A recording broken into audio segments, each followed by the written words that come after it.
Mathematics 10th class की book में से जो यूनिट नंबर 5 है उसका एक इंतहाई आसान क्वेश्चन समझते हैं। और ये वो क्वेश्चन है जो बोर्ड इम्तिहान में पूछा भी गया था। ये कुछ इस तरीके से कहते हैं कि prove the commutative property of intersection, के कम्यूटेटिव प्रॉपर्टी ऑफ इंटरसेक्शन उसको आपने प्रूव करना है। और क्वेश्चन के अंदर उन्होंने ए सेट और बी सेट दिया हुआ है। तो जो कम्यूटेटिव प्रॉपर्टी ऑफ इंटरसेक्शन है वो होती क्या है, इस जगह पर मैं आपको लिख देता हूँ एक दफ़ा। जो इंटरसेक्शन है वो इस तरीके से लिखते हैं और ये ए और बी दिया हुआ है, ए और बी सेट क्वेश्चन में दिए गए हैं और इंटरसेक्शन का वो जिक्र कर रहे हैं।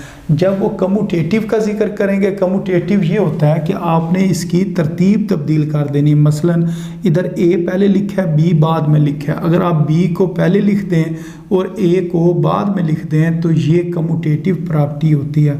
कम्यूटेटिव का मतलब ये है कि आपने जगह तब्दील करनी है। और ये याद रखना है, जो कम्यूटेटिव प्रॉपर्टी है इसको उर्दू में कहते हैं मुबादला, खासियत मुबादला। तो मुबादला में हम क्या करते हैं, जगह तब्दील कर देते हैं, यानी कि जगह का तबादला कर देते हैं। जो ए बी लिखा होता है उसको हम क्या लिख देते हैं, बी ए। तो अगर वो कहेंगे कम्यूटेटिव प्रॉपर्टी ऑफ इंटरसेक्शन तो बीच में इंटरसेक्शन का साइन आ जाएगा। अगर वो कहते हैं कम्यूटेटिव प्रॉपर्टी ऑफ यूनियन तो बीच में क्या आ जाना था, यूनियन आ जाना था। इसी तरह अगर वो कहते हैं कम्यूटेटिव प्रॉपर्टी ऑफ एडिशन तो ए प्लस बी वो बराबर होगा बी प्लस ए के। तो कम्यूटेटिव का मतलब ये है कि आपने जगह तब्दील करनी है। तो अब क्वेश्चन के अंदर वो क्या कह रहे हैं, prove the commutative property of intersection. तो ये आपने जो चीज़ है इसको प्रूव करना है। तो ये क्वेश्चन में इस तरीके से नहीं लिखा होगा, बाज़ औक़ात वो यूँ इंग्लिश में लिख देते हैं कम्यूटेटिव प्रॉपर्टी ऑफ इंटरसेक्शन। तो फिर आपको पता होना चाहिए कि इस चीज़ को हमने प्रूव करना है। तो इसको हम किस तरह प्रूव करेंगे, हम कहेंगे लेफ़्ट हैंड साइड किसके बराबर है, इस चीज़ के बराबर है ए इंटरसेक्शन बी के बराबर। अब इस चीज़ को आपने इधर लिख लेना, ए इंटरसेक्शन बी। अब ए सेट पहले लिखा हुआ है उसकी वैल्यू पुट कर दो, ए सेट बराबर है 1 3 5 7 के। उसके बाद इंटरसेक्शन फिर बी सेट किसके बराबर है, 2 3 5 और 7 के बराबर है। इसको इस जगह पर लिख लेते हैं। अब ये आ गया ए इंटरसेक्शन बी, ये किसके बराबर आ जाएगा। इंटरसेक्शन में वो टर्म्स लिखते हैं जो दोनों में मौजूद हो, यानी कि जो कॉमन हो। तो 1 इधर है लेकिन इधर नहीं है, 3 इधर है तो इसका मतलब 3 आ जाएगा, 5 इधर भी है 5 भी आ जाएगा, और 7 दोनों में मौजूद है तो 7 भी आ जाएगा।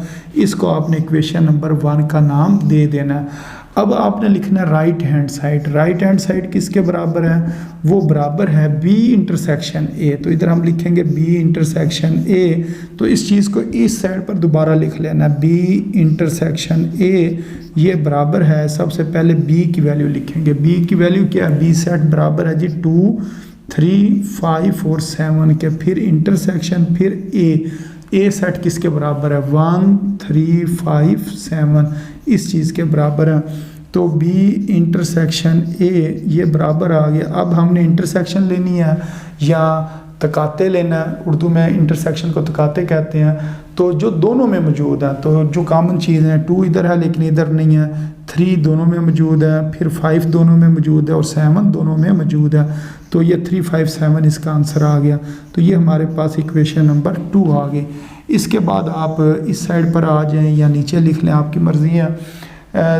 फ्राम इक्वेशन 1 एंड 2 अगर हम यहाँ यूँ लिखें, फ्राम इक्वेशन 1 एंड 2 के इक्वेशन नंबर 1 और 2 को अगर हम देखें या उसके रूह से दोनों का जवाब सेम आया 3 5 7। तो इसका मतलब लेफ़्ट हैंड साइड ये किसके बराबर है, राइट हैंड साइड के बराबर है। और लेफ़्ट हैंड साइड क्या थी, ए इंटरसेक्शन बी थी, और राइट हैंड साइड क्या थी, बी इंटरसेक्शन ए है। तो इसका मतलब ये हमने चीज़ क्या कर लिया, प्रूव कर लिया। तो इसको हम लिख देंगे हैंस प्रूव्ड।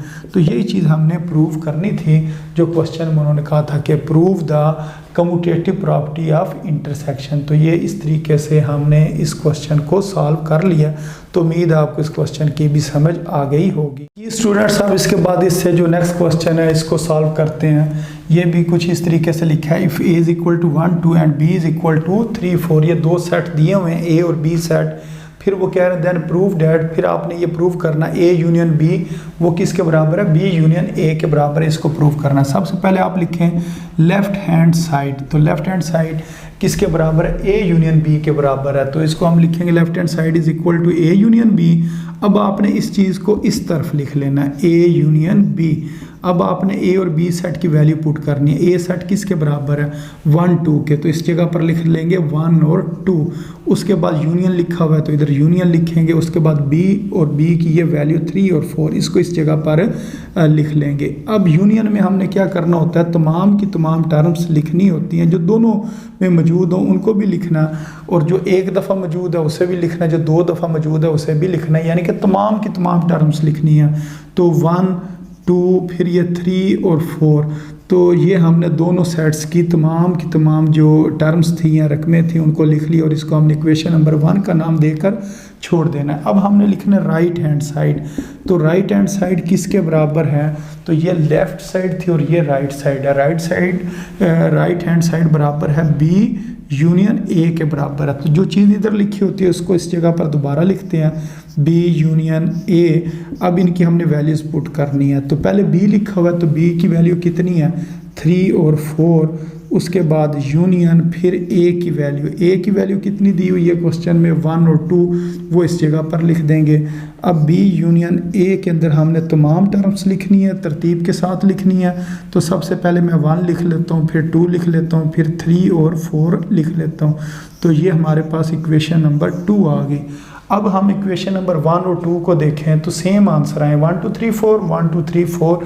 तो अब हम कहेंगे कि इस जगह पर हम लिख देंगे from equation 1 and 2, from equation 1 and 2, जो इक्वेशन नंबर 1 है और 2 है उसकी रूह से या उनकी मदद से हम ये कह सकते हैं कि जो लेफ़्ट हैंड साइड थी वो किसके बराबर है, राइट हैंड साइड के बराबर है। और लेफ़्ट हैंड साइड किसके बराबर थी, ए यूनियन बी के बराबर थी। और राइट हैंड साइड किसके बराबर थी, बी यूनियन ए के बराबर थी।